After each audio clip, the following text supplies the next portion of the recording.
lo que Dios quiere decirnos a través de este evangelista. Cabe decir que tanto Marcos como Lucas no estuvieron dentro de los conocidos 12 apóstoles de Cristo. Solamente Mateo y Juan fueron parte de ese equipo de discípulos de nuestro Señor. De modo que los invito a que nos pongamos de pie y vayamos ahí a la Biblia, ahí a Marcos, capítulo 1. Vamos a ver en esta mañana del verso 9 al verso 13, 5 versículos únicamente, y dice así la palabra de Dios.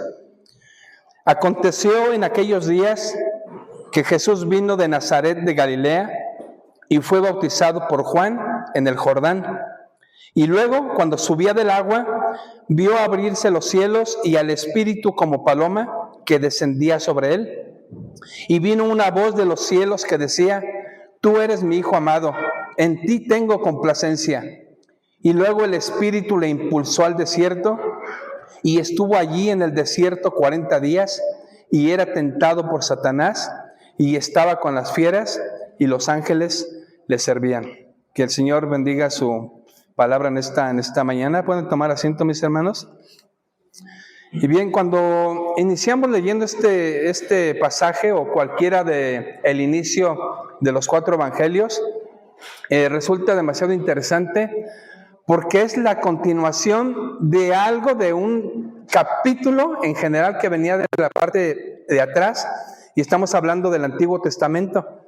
Sí, y aquí nosotros conocemos por estos pasajes donde empieza el Espíritu Santo incluso a seguir obrando, porque recordemos que el Espíritu Santo siempre está presente tanto en el inicio de la Biblia como al final. Recordemos que en el primer pasaje ahí de Génesis dice que el Espíritu de Dios se movía sobre la faz de las aguas en la creación. Sí, en el Nuevo Testamento también el Espíritu Santo empieza a obrar. Sobre todo vemos que obra en la concepción de María, y también al final en el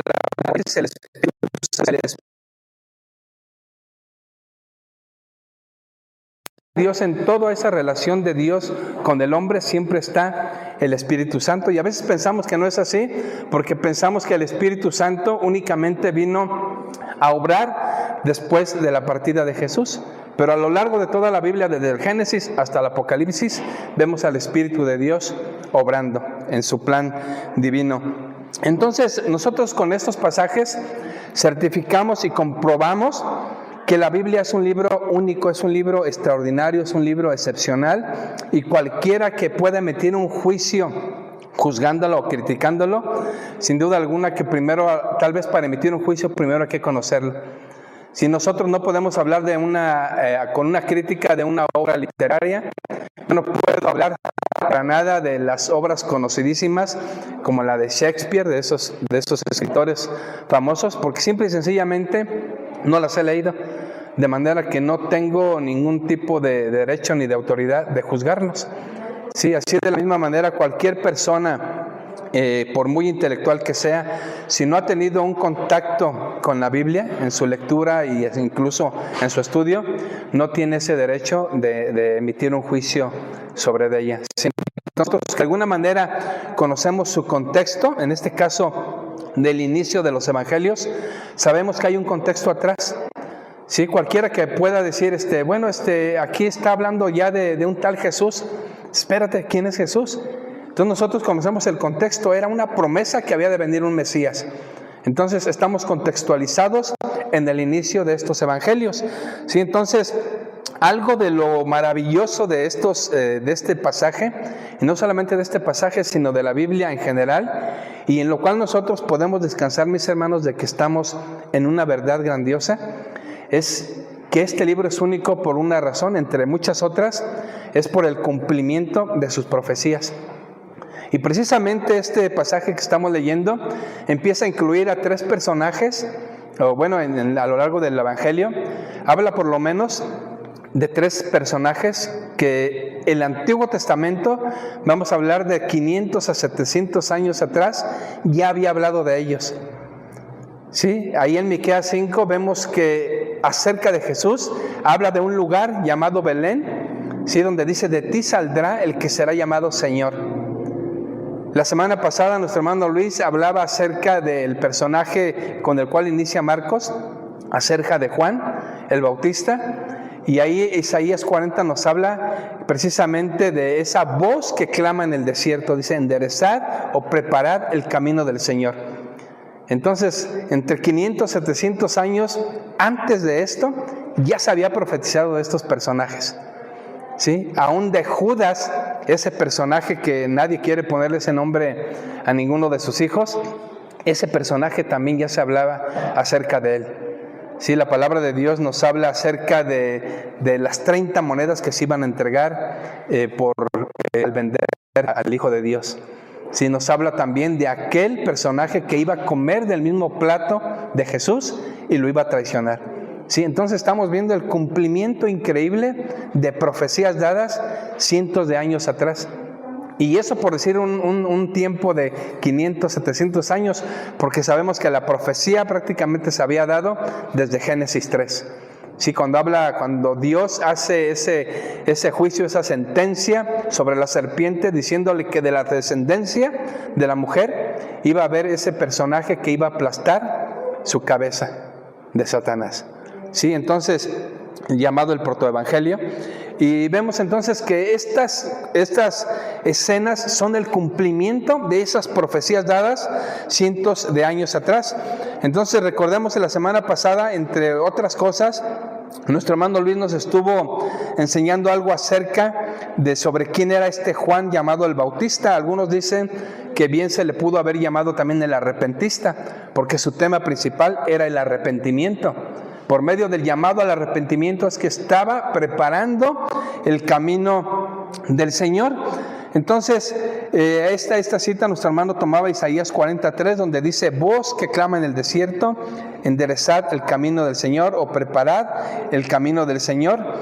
Y nos habla también, ya en un terreno humano, quién es este personaje llamado Juan el Bautista.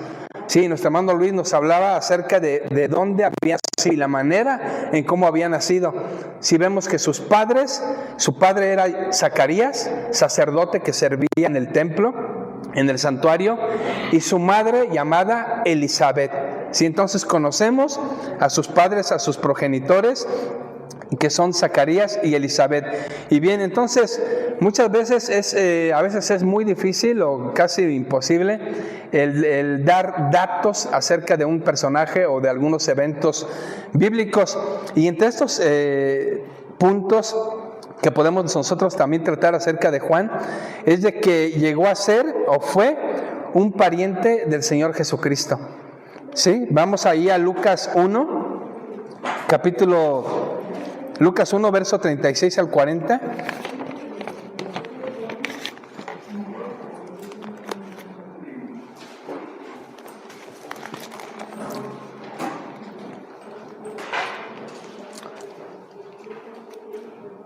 Dice así, recordamos el contexto es de la aparición del ángel Gabriel a María, diciéndole que iba a concebir del Espíritu Santo. Y ahí en el versículo 36 dice, he aquí, tu parienta Elizabeth, ella también ha concebido hijo en su vejez, y este es el 6º mes para ella, la que llamaban estéril. O sea, antes de esta aparición del ángel Gabriel a María, ya 6 meses antes había sucedido esa aparición a Zacarías, padre de Juan el Bautista. Dice, porque nada hay imposible para Dios. Entonces María dijo, he aquí la sierva del Señor, hágase conmigo conforme a tu palabra, y el ángel se fue de su presencia. En aquellos días, levantándose María, fue deprisa a la montaña, a una ciudad de Judá, y entró en casa de Zacarías y saludó a Elizabeth. Entonces María va a Judea y saluda, llega a la casa de los padres de Juan el Bautista, aún cuando todavía Juan no había nacido, pero Elizabeth ya tenía 6 meses de embarazo. De manera que es un dato que debemos tener presente, que no sabemos el lazo familiar que tenía Elizabeth con María, porque no lo dicen. Algunos dicen que pudo haber sido su tía, algunos su prima, pero lo que la Biblia registra es que siempre sencillamente nos dice que era pariente. Elizabeth, madre de Juan el Bautista, era pariente de María, la madre de Jesús. Sí, entonces vemos que ambos nacimientos, curiosamente, fueron precedidos de una anunciación. Sí, un ángel, el mismo ángel Gabriel, se aparece a Zacarías para decirle que su esposa Elizabeth quedaría embarazada, un hecho milagroso porque ella ya estaba en una edad de vejez. Y también ese ángel se presenta a María y le confirma también a José acerca del embarazo por medio del Espíritu Santo de María. Entonces, ambos casos, los dos personajes que iban a proseguir con la historia y cumplimiento profético del Antiguo Testamento, iban a venir de alguna manera por obra milagrosa. Entonces vemos Juan y Jesús vienen a ser parientes. Y los nacimientos de ellos vienen de alguna manera a indicarnos que no por ser así o ser familiares, tenían una relación como tal.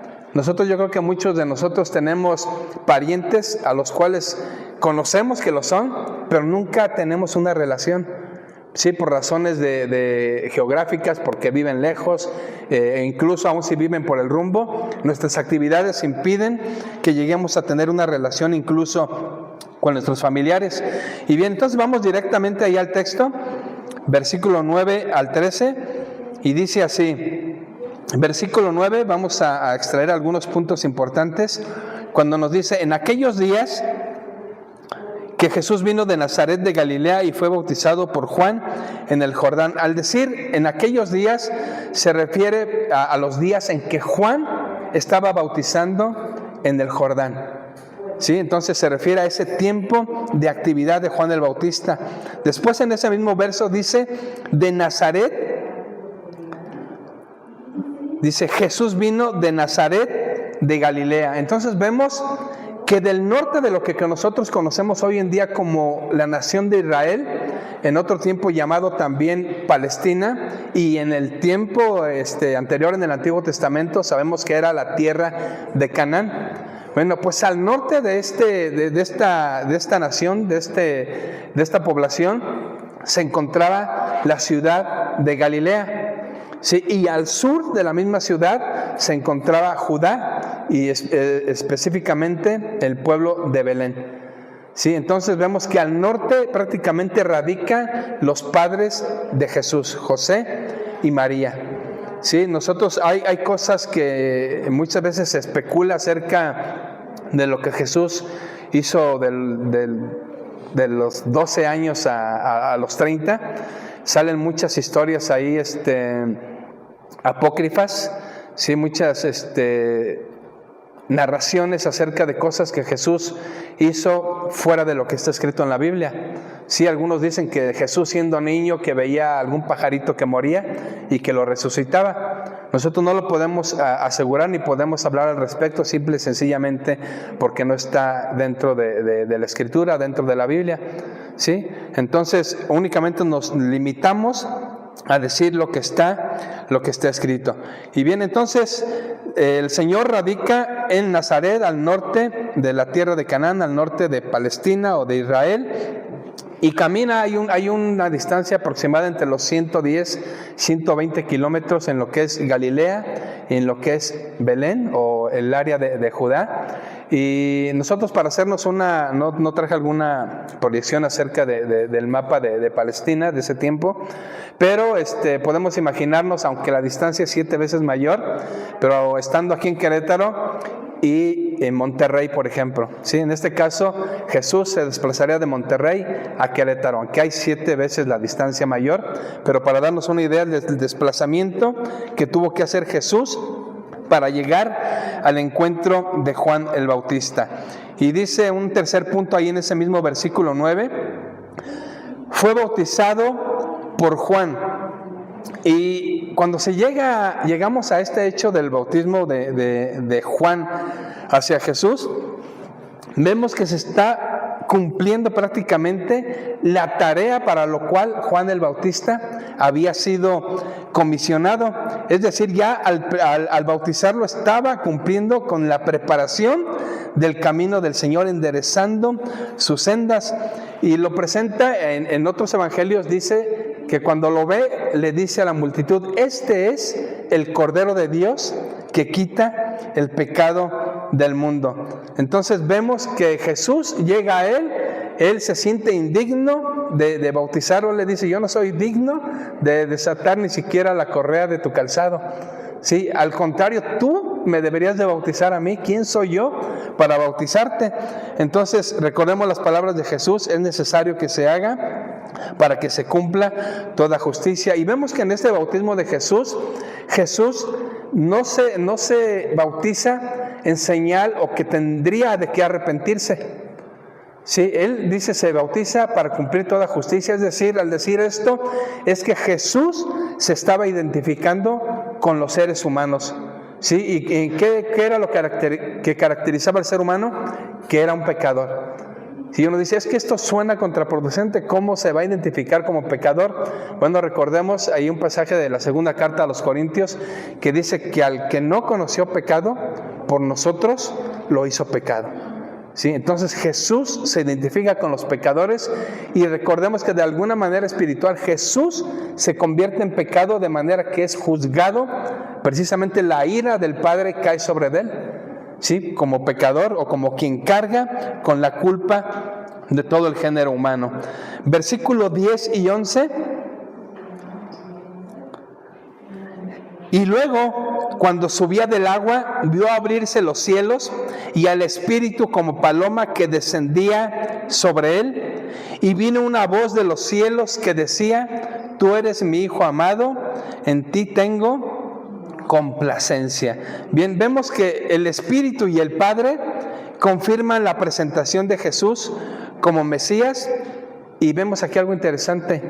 Y con esta declaración y aparición o manifestación del Padre por medio de su voz y del Espíritu Santo presentándose en una manera física como paloma, y aquí yo creo que no vale la pena nunca discutir si era una paloma como tal, porque ¿qué problema habría en que fuese una paloma? ¿Sí? Simple y sencillamente entendemos y sabemos que el Espíritu Santo no es una paloma, pero de alguna manera tendría que manifestarse físicamente, y no tanto a los presentes, sino al mismo Juan el Bautista. ¿Por qué razón? Vamos a verlo. Bien, entonces el Espíritu Santo y el Padre certifican que Jesús es el Mesías esperado por tantos años atrás, por la nación de Israel, y que también con este acto se da por terminada la misión de Juan el Bautista. Sí, aquí podemos ver algo interesante también, que la labor, ya presentándose Jesús, la actividad de Juan el Bautista prácticamente dura entre 1 año y 1 año y medio más. Sí, y esto es algo interesante. ¿Por qué razón? Nosotros vemos que Jesús, cuando le habla a la gente, les dice que de los nacidos de mujer no hay mayor profeta que Juan el Bautista. Y si nosotros tratáramos de calificar a cada uno de los profetas, prácticamente a Juan no tendríamos cosas positivas. Claro, estaba preparando el camino del Señor, pero diríamos, bueno, pues ¿qué hizo Juan a comparación, por ejemplo, de Isaías? Sí, a comparación del ayudante de del que fue arrebatado, de Elías, Eliseo, que hicieron milagros. Sí, dice, Juan el Bautista no hizo ningún milagro, únicamente exhortaba de una manera enérgica a las personas por su manera de vivir, por su falta de santidad, reprochándoles el pecado que había en el ser humano. Sí, y entonces uno dice, ¿cómo es posible que Jesús diga que de los profetas el mayor de ellos es Juan el Bautista? Bueno, pues porque fue quien tuvo el privilegio de presentar y de dar fe de la profecía cumplida que había sido profetizada muchos años atrás. Sí, esto me recuerda mucho el trabajo en equipo que hace un equipo de fútbol, valga la redundancia, que un equipo de fútbol, mis hermanos, trabaja en una jugada, por decir, desde la portería, y muchas veces, hay veces que hasta por accidente, el delantero simplemente la empuja. ¿Y quién es el que se lleva toda la gloria? Él, el que la empujó. ¿Quién metió el gol? Fulanito de tal, ¿cómo? ¿No? Pues hasta le rebotó y se metió, pero se llevó la gloria. ¿Sí? Las fotos, los comentarios son del que la metió, no de los que elaboraron la jugada. Así mismo pasó con Juan el Bautista. Todos los profetas sufrieron, hicieron milagros, fueron perseguidos, sí, pero Juan se encargó de decir, aquí está el cumplimiento, aquí está el Cordero de Dios que quita el pecado del mundo, y eso lo hace como el mayor de los profetas, ¿sí? Juan el Bautista, dicho por el mismo Señor Jesucristo. Entonces, si vamos ahí a Juan 1, verso 31 al 34.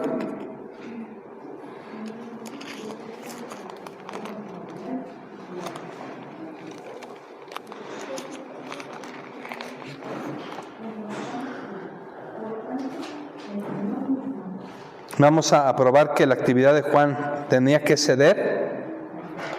Y estas palabras las dice el mismo Juan el Bautista.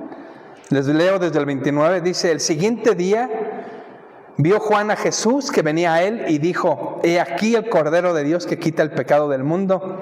Este es aquel de quien yo dije: después de mí viene un varón, el cual es antes de mí, porque era primero que yo. Y yo no le conocía, mas para que fuese manifestado a Israel, por esto vine yo bautizando con agua. También dio Juan testimonio diciendo: vi al Espíritu que descendía del cielo como paloma y permaneció sobre él. Y yo no sé, pero el que me envió a bautizar con agua, aquel me dijo: sobre quien veas descender el Espíritu y que permanece sobre él, ese es el que bautiza con el Espíritu Santo. Y yo le vi y he dado testimonio de que este es el Hijo de Dios. Fíjense algo interesantísimo. La misión de Juan era presentar al Mesías, pero él, para presentarlo, tenía que bautizar y predicar el arrepentimiento a las personas, invitarlos a que cambiaran sus actitudes, su manera de vivir pecadora.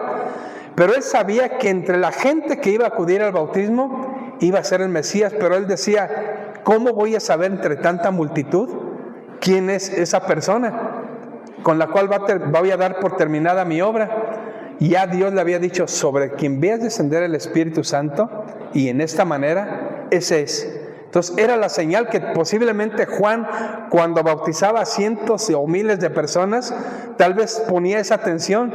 Dice: ¿será este que estoy metiendo al agua? ¿Sí? Entonces llega Jesús y ve esa señal que con anterioridad ya le había dicho por Dios, había sido dicho por Dios. Si de todos los que vas a bautizar, a aquel sobre quien veas descender el Espíritu Santo como paloma, ese es. Y ahí prácticamente termina tu función. Vamos ahí a Juan 3, 26, 30.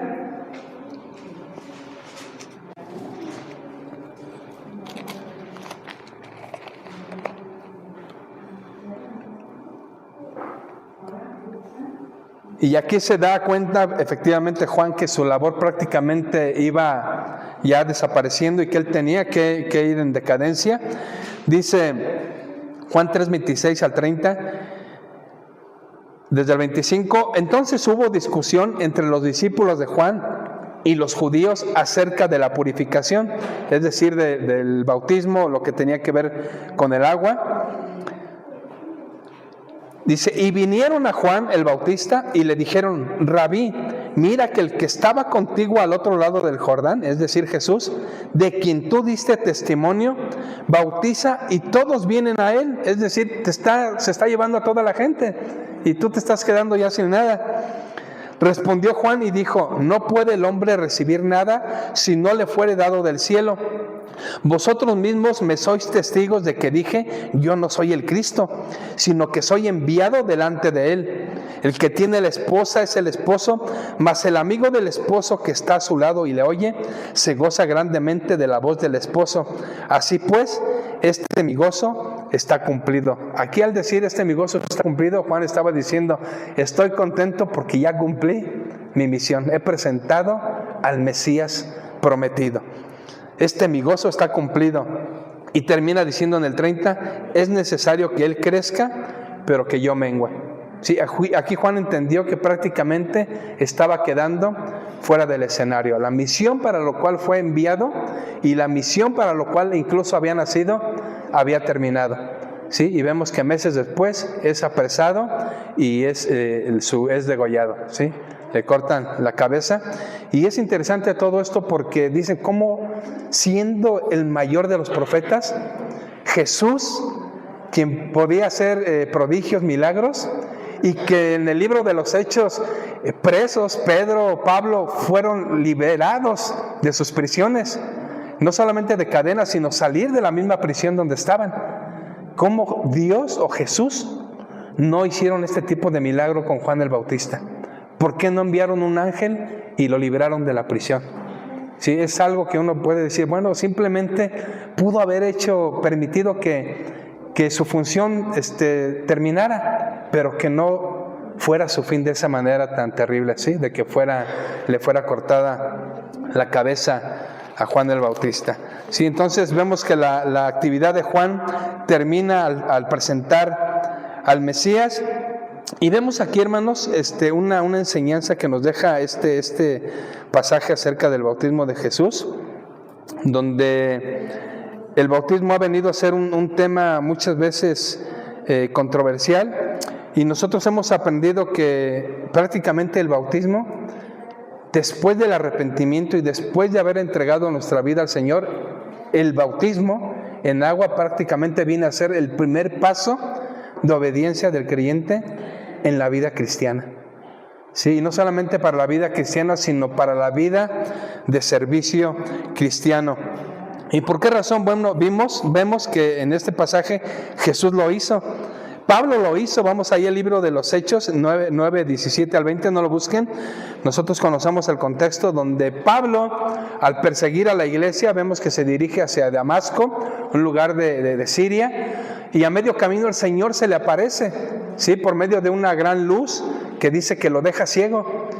¿Sí? Jesús permite que sea llevado, se ha introducido ahí a la ciudad de Damasco, y lo lleva con un creyente, un discípulo llamado Ananías. Llega ciego, ¿sí? Dios le da instrucciones a Ananías para que atienda y reciba a Saulo. A Saulo lo reciba y dice, es necesario, me es siervo útil. Sí, a lo voy a utilizar en la obra y voy a hacer que padezca por causa de mi nombre. Sí, entonces Dios iba a utilizar a Saulo, después llamado Pablo, y vemos el proceso que lleva Pablo para iniciar su ministerio como predicador, como evangelista, como quien presenta las buenas nuevas de Jesucristo. Y vemos que Ananías va con él y le dice, bueno, el Señor me dijo que viniera contigo y que orara por ti. Y vemos que Ananías ora por Saulo y dice que le caen como escamas de los ojos, recobra la vista y es bautizado. Y después de ser bautizado, dice que se alimenta, estaba débil, se alimenta, es fortalecido y enseguida empieza a predicar. Sí, entonces vemos que el bautismo, conocido como en agua, prácticamente es de una manera entendible. Todos entendemos, a veces que no me gusta utilizar esta palabra, que no tiene nada de malo, pero se habla de que el bautismo es como un rito de iniciación. Y no me gusta porque es usado en otros conceptos, incluso en el satanismo. Sí, donde se usan palabras de este tipo, no le vamos a hacer su rito de iniciación dentro de estas prácticas. Entonces, de alguna manera viene a ser un acto de inicio de una actividad para la obra de Dios. Sí, entonces Pablo nos pone ese ejemplo también de que antes de iniciar el ministerio requirió ser bautizado. Y vemos que incluso el mismo pueblo de Israel ejemplifica este hecho de pasar por el agua antes de disfrutar o de poseer la tierra prometida. ¿Dónde lo vemos? Cuando el pueblo de Dios sale de Egipto, tuvo que pasar ¿por dónde? Por el mar. ¿Sí? Por el mar. Y vemos una cita que nos hace mucho hincapié en esto. Primero a los Corintios 10, 1 al 2. Hablando del bautismo.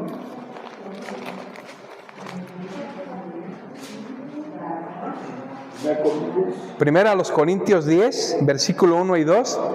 Y nosotros debemos recordar lo que significa la palabra bautismo, que significa cubrir, sumergir. Por eso practicamos el bautismo por inmersión, ¿sí? Donde la persona es cubierta en su totalidad por el agua. Dice Pablo a los Corintios en el capítulo 10, verso 1 y 2, porque no quiero, hermanos, que ignoréis que nuestros padres todos estuvieron bajo la nube y todos pasaron el mar. Y todos en Moisés fueron bautizados en la nube y en el mar. Si entonces vemos este ejemplo de bautismo también que pasó todo el pueblo de Israel. ¿Y por qué vemos que fueron bautizados o cubiertos en el mar? Porque recordemos que el mar se abrió en dos y las aguas quedaron por encima de ellos, ¿sí? A una altura que se puede decir que los cubría. ¿Sí? Entonces eso ejemplifica o simboliza el bautismo también. Y